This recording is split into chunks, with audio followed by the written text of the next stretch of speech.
फिर से साइक्लोन ने भारत के तटीय क्षेत्र को, विशेष करके पूर्वी क्षेत्र को प्रभावित किया और उसमें भी सबसे ज्यादा दुष्परिणाम पश्चिम बंगाल के हमारे भाइयों बहनों को, पश्चिम बंगाल के नागरिकों को, यहाँ के संपत्ति को बहुत हानि पहुंचाई है। साइक्लोन की संभावनाओं से लेकर के लगातार मैं इससे संबंधित सभी लोगों से संपर्क में था। भारत सरकार भी सतत राज्य सरकार के संपर्क में थी। साइक्लोन का नुकसान कम से कम हो, इसके लिए जो भी आवश्यक कदम उठाने चाहिए उसके लिए राज्य सरकार और केंद्र सरकार ने मिलकर के भरसक प्रयास किया। लेकिन उसके बावजूद भी करीब करीब 80 लोगों के जीवन हम नहीं बचा पाए। इसका हम सबको दुख है। जिन परिवारों ने अपना स्वजन खोया है उनके प्रति केंद्र सरकार, राज्य सरकार और हम सबकी संवेदनाएं हैं और इस संकट की घड़ी में हम उनके साथ हैं। संपत्ति का भी नुकसान काफी होता है, चाहे एग्रीकल्चर हो, चाहे पावर सेक्टर हो, चाहे टेलीकम्युनिकेशन हो, चाहे घरों का उजड़ जाना हो, अनेक प्रकार का, चाहे वो इंफ्रास्ट्रक्चर का हो, चाहे व्यापार जगत से लोग जुड़े हुए हो, चाहे खेती क्षेत्र से जुड़े हुए, हर किसी को नुकसान होता है। आज मैंने हवाई निरीक्षण करके बारीकी से इस प्रभावग्रस्त विस्तार को मुख्यमंत्री जी के साथ, गवर्नर श्री के साथ दौरा करके उसको देखा है। अभी राज्य सरकार ने और मुख्यमंत्री जी ने विस्तार से मेरे सामने जो भी प्राथमिक आकलन है उसका ब्यौरा दिया है। हमने तय किया है कि हो सके उतना जल्द डिटेल में सर्वे हो, कृषि का हो, पावर सेक्टर का हो, टेलीकम्युनिकेशन का हो, घरों की जो स्थिति है, इंफ्रास्ट्रक्चर की जो स्थिति है।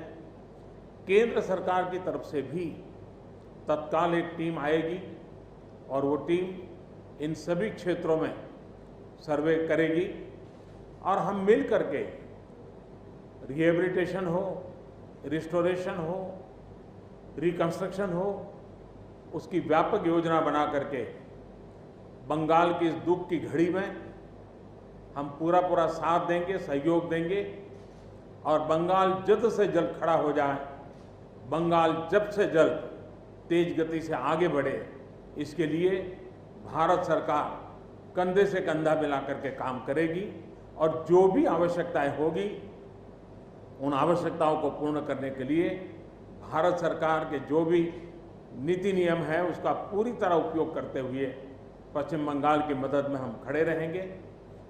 अभी तत्काल जो इस संकट की घड़ी में राज्य सरकार को कठिनाई न हो, इसके लिए एक एडवांस असिस्टेंस के रूप में 1000 करोड़ रुपया भारत सरकार की तरफ से व्यवस्था की जाएगी। साथ साथ जिन परिवारों ने अपने स्वजन खोए हैं उन परिवारों को प्रधानमंत्री राहत कोष से 2 लाख रुपया और जिन लोगों को इंजरी हुई है उनको 50,000 रुपये तक की सहायता देने का भी हम प्रधानमंत्री राहत कोष से करेंगे। पूरी दुनिया एक संकट से जूझ रही है। भारत भी लगातार कोरोना वायरस के खिलाफ लड़ाई लड़ रहा है। कोरोना वायरस की लड़ाई में जीतने का मंत्र और साइक्लोन में जीतने का मंत्र दोनों पूरी तरह एक दूसरे के ऑपोजिट है। कोरोना वायरस से लड़ने का मंत्र है जो जहां है वहीं रहे, जरूरत नहीं हो तब तक घर से बाहर न निकले और जहां भी जाए 2 गज की दूरी बनाए रखे। लेकिन साइक्लोन का मंत्र है कि साइक्लोन आ रहा है, जल्दी से जल्दी सुरक्षित स्थल पर आप शिफ्ट कर जाइए, वहां पर पहुंचने का प्रयास कीजिए, अपना घर खाली कीजिए।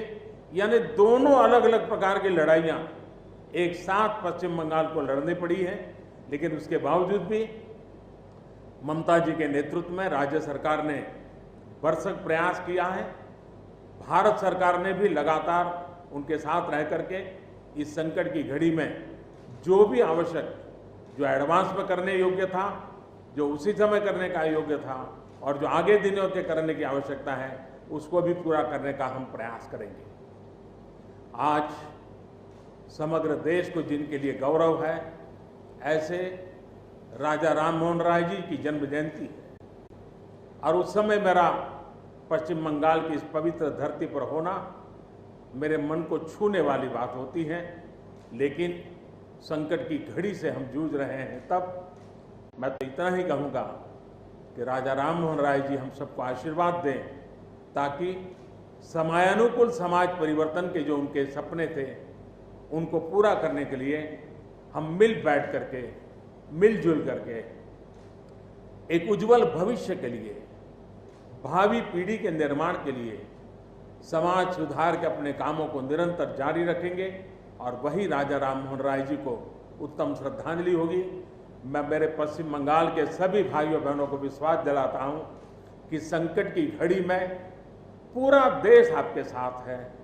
भारत सरकार कंधे से कंधा मिला करके आपके साथ आने वाले सभी कामों में खड़ी रहेगी।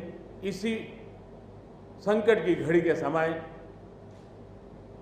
आप सबसे मिलने आया हूं, लेकिन कोरोना वायरस के कारण सब नागरिकों से तो नहीं मिल पा रहा हूं। मन में एक कसक तो रह जाएगी।